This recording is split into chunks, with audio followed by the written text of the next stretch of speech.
Bismillahirrahmanirrahim. Assalamu alaikum, dear students. Welcome back to my YouTube channel DNA Decode with Ijaz. Dear students, FSC Biology Part 2, Chapter 25 Ecology में new book 2026 में आज हमारा next lecture जिसमें हम characteristics of population इसको discuss कर रहे थे, ठीक है। और पॉपुलेशन कैरेक्टरिस्टिक्स ऑफ पॉपुलेशन में हमने दो कैरेक्टरिस्टिक्स हो गई थी, ठीक है, जिसमें पॉपुलेशन डेंसिटी और पॉपुलेशन सर्वाइवरशिप, ये हमने पिछले लेक्चर में पढ़ लिए थे, ठीक है। और आज इस लेक्चर में हम पॉपुलेशन ग्रोथ की बात करेंगे और उसके साथ साथ हम जो है इसके अंदर पॉपुलेशन डिस्ट्रीब्यूशन और डिस्पर्शन की बात करेंगे। तो डियर स्टूडेंट्स, पॉपुलेशन ग्रोथ का मतलब ये होता है कि एक स्पेसिफिक एरिया में मखसूस टाइम के अंदर इंडिविजुअल्स जो है उनका साइज बढ़े। साइज बढ़ने का मतलब ये है कि उनके नंबर्स बढ़ जाएं। नंबर्स क्या कर जाएंगे? राइज करेंगे। इसको हम क्या कहेंगे? पॉपुलेशन ग्रोथ कहेंगे। क्या कहेंगे इसको? Population growth. हम इसके बेसिकली दो मॉडल्स को डिस्कस करेंगे, जिसमें हमारे पास पहला कौन सा है? एक्सपोनेंशियल ग्रोथ मॉडल, और दूसरा कौन सा है? लॉगिस्टिक ग्रोथ मॉडल। ओके, इसको हम डिस्कस करेंगे और इसके साथ साथ पॉपुलेशन डिस्पर्शन या फिर डिस्ट्रीब्यूशन एक ही बात है। ओके, इसमें हम इनके तीन पैटर्न पढ़ेंगे, जिसमें रैंडम स्पेसिंग को डिस्कस करेंगे, uniform spacing and clumped spacing. Okay, तो डियर स्टूडेंट्स, सबसे पहले अगर हम पॉपुलेशन ग्रोथ में डेफिनेशन की बात करें तो पॉपुलेशन ग्रोथ जो है, this is the increase in the size of the number of individuals with in the population over a specific time. एक मखसूस वक्त में किसी भी पॉपुलेशन के अंदर अगर इंडिविजुअल्स के ऑर्गेनिजम्स के नंबर बढ़ रहे हैं तो उसको हम क्या बोलेंगे? पॉपुलेशन ग्रोथ बोलेंगे। क्या बोलेंगे उसको? Population growth. अब इसमें हमारे पास दो मेजर मॉडल्स हैं, इनको हम डिस्कस करेंगे ग्राफ के जरिए से, ठीक है। इसमें एक हमारे पास है एक्सपोनेंशियल ग्रोथ मॉडल और दूसरा कौन सा है? लॉगिस्टिक ग्रोथ मॉडल। अब एक्सपोनेंशियल का मतलब क्या होता है?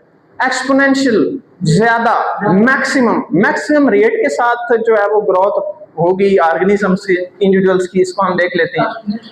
तो dear students, population grows without limits, कोई लिमिट नहीं होगी, लिमिट के साथ नहीं ग्रो करेंगे, मींस दैट कि बहुत मैक्सिमम जो है रेट होगा पॉपुलेशन का, इंडिविजुअल्स के नंबर्स का, ठीक है, एक खास पॉपुलेशन के अंदर। ओके, तो population grow without limits at maximum rate and population increases with the constant numbers of individuals. लेकिन एक बात और भी है, जितने नंबर्स ऐड हो रहे हैं, फॉर एग्जांपल ऐड हो रहे हैं एक जनरेशन में 1000 नंबर ऐड हो रहे हैं एक जनरेशन में, तो इससे अगली जनरेशन में भी तकरीबन अबाउट 1000 नंबर ही ऐड होंगे। इसका मतलब ये नहीं कि एक जनरेशन में 1000 ऐड हुए नए ऑर्गेनिज्म, नए मेंबर ऑफ पॉपुलेशन, और उससे अगली जनरेशन में जो है उसके मेंबर्स और की तादाद जो है वो बढ़ जाएगी। तो ऐसा नहीं है। इसमें इस मॉडल के अंदर बेसिकली जो नेक्स्ट जनरेशन है उसके अंदर मेंबर्स पॉपुलेशन के ऐड होंगे, लेकिन पिछली जनरेशन के सेम होंगे। इसलिए हम यहाँ पे क्या लिखते हैं? कांस्टेंट लिखते हैं। क्या लिखते हैं? कांस्टेंट। अब यहाँ पे जो मॉडल की कर्व होती है वो बेसिकली यहाँ पे एमसीक्यूज में पूछा जा सकता है कि जो एक्सपोनेंशियल ग्रोथ मॉडल है उसकी जो कर्व है वो आपको कौन सी शेप में मिलती है? जे शेप में, ठीक है। यहाँ पे हम अगर ग्राफ में देखें तो डियर स्टूडेंट्स, यहाँ पे नंबर ऑफ जनरेशन है, क्या है? Number of generation. यहाँ पे 5 जनरेशन, देन 10, ठीक है, तब 15, इसी तरह से नंबर ऑफ जनरेशन बढ़ रही हैं। जनरेशन क्या होती हैं? जनरेशन का मतलब ये है कि आपके पास डिसेंडेंट्स हैं, उनके ऑफस्प्रिंग प्रोड्यूस होंगे, जिसको हम फर्स्ट जनरेशन कहेंगे। अब उनके जब आगे ऑफस्प्रिंग प्रोड्यूस होंगे उनको हम क्या बोलेंगे? Second generation. क्या बोलेंगे? अब उन सेकंड से आगे इस तरह से जनरेशन जो है वो बढ़ती चली जाएंगी। हर जनरेशन में जो नंबर ऐड होंगे, नए member, new members of population, वो कांस्टेंट है।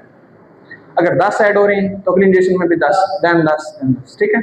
तो एक सीक्वेंस के साथ, एक कांस्टेंट रेट के साथ नंबर्स बढ़ते चले जाएंगे, ऐड होते चले जाएंगे। ओके, तो dear students, J shape curve है। यहाँ पे आप इसके जो आपके पास दो एक्सेस हैं, कौन कितने एक्सेस हैं? 2 एक्सेस। पीछे भी हमने डिस्कस किया था, इससे जो पिछले लेक्चर में हमने सर्वाइवरशिप देखा था उसमें भी हमने ग्राफ बनाए थे, ठीक है, कर्व्स बनाए थे, कर्व 1, कर्व 2, ठीक है, टाइप 2 और टाइप 3, ठीक है। तो डियर स्टूडेंट्स, इसमें हमारे पास पॉपुलेशन का साइज इधर बढ़ रहा है और वो आपके पास कौन से एक्सेस पे है?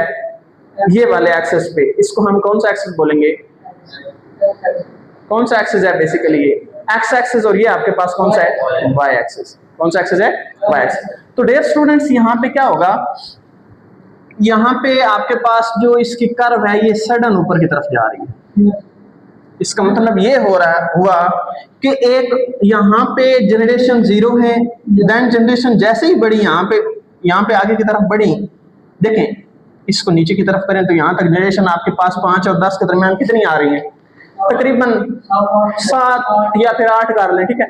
जब ये कंडीशन आई तो ये जो आपके पास कर्व है ये मैक्सिमम की तरफ जा रही है, लेकिन कांस्टेंट रेट के साथ।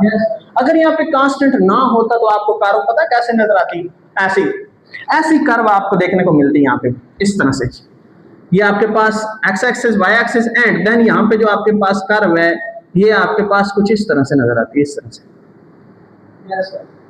ये कांस्टेंट नहीं है, इसका मतलब ये है कि यहाँ पे नंबर बिल्कुल कांस्टेंट कम हो गए, देन इंक्रीज हुए, देन कम, देन इंक्रीज, तो ऐसी बात नहीं है। नंबर कांस्टेंट है तभी इसकी पीक जो है वो, लेकिन एक्सपोनेंशियल रेट पे है, नंबर काफी ज्यादा तादाद में बढ़ रहे हैं। देखें यहाँ पे 250 हैं, देन 500, 750, 1000, ठीक है, 1250, तो नंबर बढ़ रहे हैं, लेकिन एक कांस्टेंट रेट के साथ इसमें हमारे पास पीक इस तरह से आ रही है। और इसको हम साथ लिख देते हैं कि आपके पास कौन सा मॉडल है, exponential growth, exponential curve, exponential curve, ठीक है, जो आपको रेड से नजर आ रही है। नेक्स्ट ईयर स्टूडेंट्स हमारे पास एक अक्कर व्हेन रिसोर्सेज अबंडेंट। अब रिसोर्सेज होंगे, नंबर बढ़ रहे हैं तो रिसोर्सेज भी तो होंगे ना, उनको फूड मिलेगी, उनको शेल्टर मिलेगी तो ही उनके नंबर बढ़ेंगे। अब शेल्टर होगी तो रिप्रोडक्शन होगी ना, रिप्रोडक्शन होगी तो नंबर उनके बढ़ेंगे, ओके ना, ऐसा। तो नेक्स्ट ईयर स्टूडेंट्स हमारे पास है logistic growth model. Logistic growth model में पॉपुलेशन ग्रोथ होती है रैपिडली, तेजी से, लेकिन यहाँ पे ग्रोथ जो है वो slow, due to limited, slow हो जाती है एक स्टेज पे आके, होती स्पीडली है, लेकिन बाद में क्या होता है, रिसोर्सेज कम हो जाते हैं। जब रिसोर्सेज कम होंगे तो उनकी जो है वो रिप्रोडक्शन और ग्रोथ जो है वो नॉर्मल नहीं होगी, कुछ डाई हो जाएंगे। मतलब कि बात ये है कि आगे जो है उनका रेट मेंबर्स के ऐड होने का कम हो जाएगा, यूं कहना, ठीक है। क्यों कम हो रहा है, लिमिटेड रिसोर्सेज की वजह से, ठीक है। अब ये लिमिटेड रिसोर्सेज कौन से हो सकते हैं, जो अगर आप लोगों से ये शॉर्ट क्वेश्चन बन सकता है, ठीक है, कि लॉजिस्टिक ग्रोथ मॉडल में कौन से रिसोर्सेज हैं जिनकी वजह से ग्रोथ जो है उनके अंदर एक पॉपुलेशन में मेंबर्स की तादाद कम होना शुरू हो जाती है, ओके। तो यहाँ पे डियर स्टूडेंट्स आपके पास सबसे पहला जो मेन फैक्टर है वो आपके पास फूड है। फूड कम होगी तो ऐसा होगा, वाटर कम होगा तो ऐसा हो सकता है, लाइट की वजह से स्पेस और न्यूट्रिएंट्स ये इसी फूड में आ जाते हैं, ओके। उसके बाद प्रीडेटर्स, सम टाइम प्रीडेटर भी इसके अंदर ऐड कर ले। प्रीडेटर आपके पास, प्रीडेटर को ऐसे ऑर्गेनिज्म होते हैं जो किसी के ऊपर अटैक करते हैं फूड के लिए, ठीक है। जिसके ऊपर अटैक किया जाता है, जिस ऑर्गेनिज्म के ऊपर, उसको हम प्रे बोलते हैं। क्या बोलते हैं उसको? अब प्रे और प्रीडेटर के रिलेशनशिप को बेसिकली हम क्या कहते हैं, प्रीडेशन बोलते हैं। क्या बोलते हैं? प्रीडेशन, ठीक है।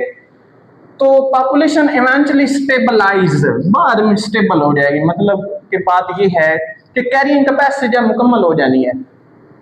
कैरिंग कैपेसिटी क्या होता है? एक मखसूस एरिया पर नंबर ऑफ ऑर्गेनिज्म कितने रह सकते हैं। फॉर एग्जांपल यहाँ पे इस रूम के अंदर एक क्लासरूम है, उसमें स्टूडेंट्स की तादाद आपके पास आती है 50 या फिर 45 आती है।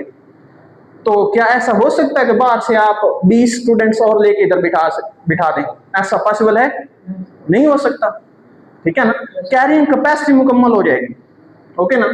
तो डियर स्टूडेंट्स, इसकी जो हमारे पास कर्व बनेगी वो कौन सी कर्व है?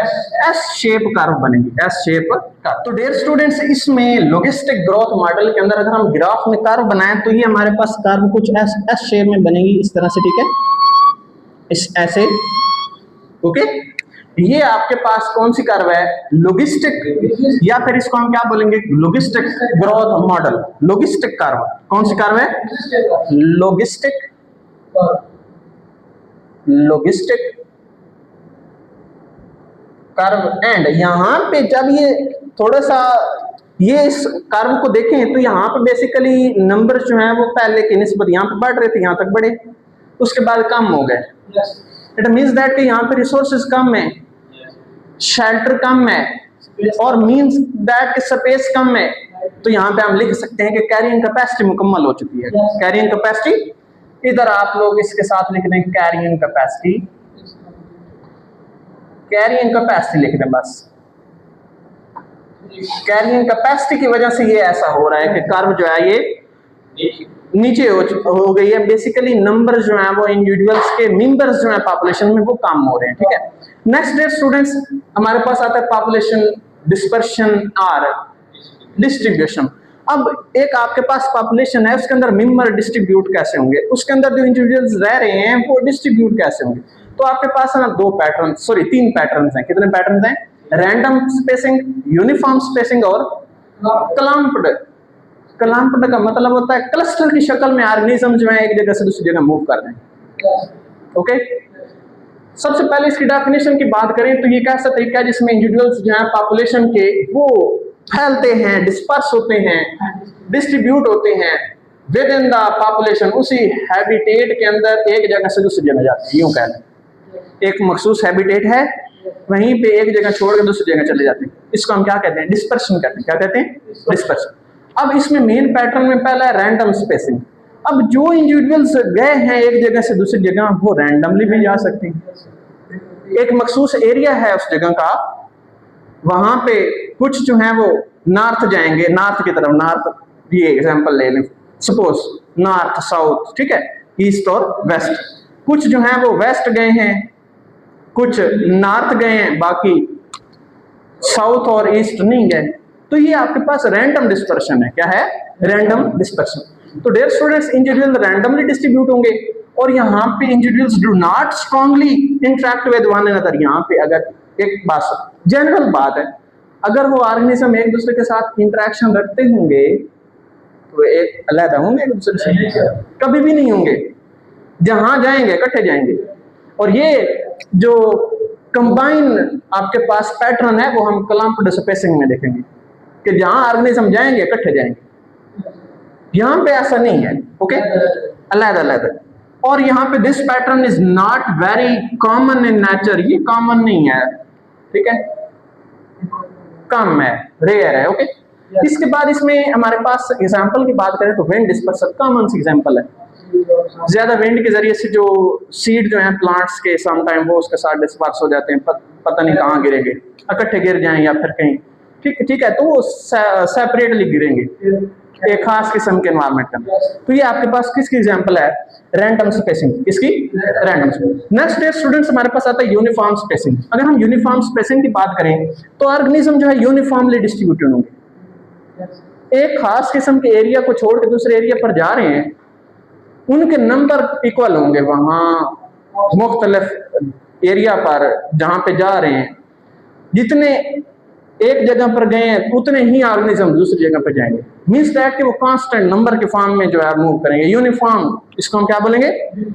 यूनिफॉर्म पैटर्न बोलेंगे। Okay, distributed animals have equal distance. यहां देखें, इक्वल डिस्टेंस का मतलब भी यही है कि जो ऑर्गेनिज्म एक जगह से 2-3 जगह जा रहे हैं नेक्स्ट आगे, उन जगह पर, उन स्पेसेस पर नंबर ऑफ ऑर्गेनिज्म इक्वल होंगे, कांस्टेंट होंगे। यूं कह लें जितने ऑर्गेनिज्म उधर गए हैं उतने ऑर्गेनिज्म उधर जाएंगे, उनके अंदर डिस्टेंस भी सेम होगा। मींस दैट के एक खास एरिया में जो ऑर्गेनिज्म रह रहे हैं, जो ऑर्गेनिज्म माइग्रेट करके वहां गए हैं, वो एक दूसरे के साथ इंटरेक्शन में है, चाहे वो कम डिस्टेंस है चाहे वो ज्यादा डिस्टेंस है, लेकिन डिस्टेंस जो है वो मेंटेन रखेंगे अपना, ठीक है।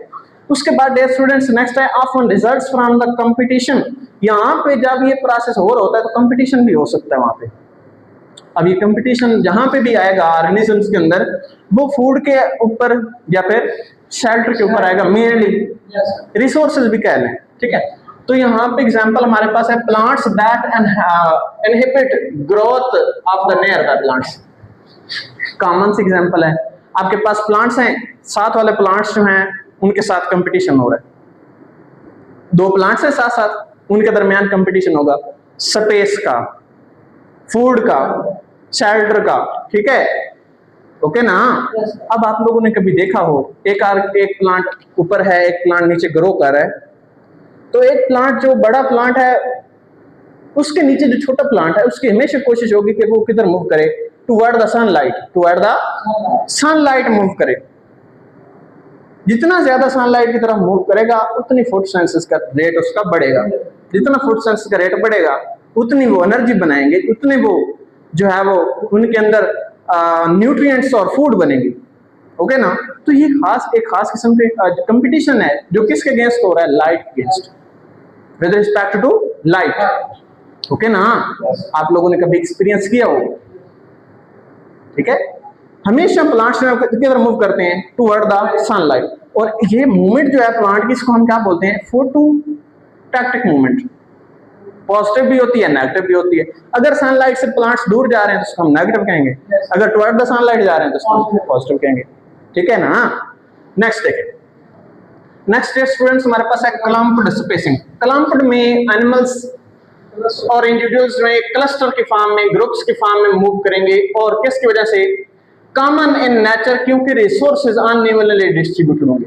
किसकी वजह से ये मूवमेंट हो रही है, रिसोर्सेज की वजह से। जहां पर रिसोर्सेज, बेसिकली रिसोर्सेज,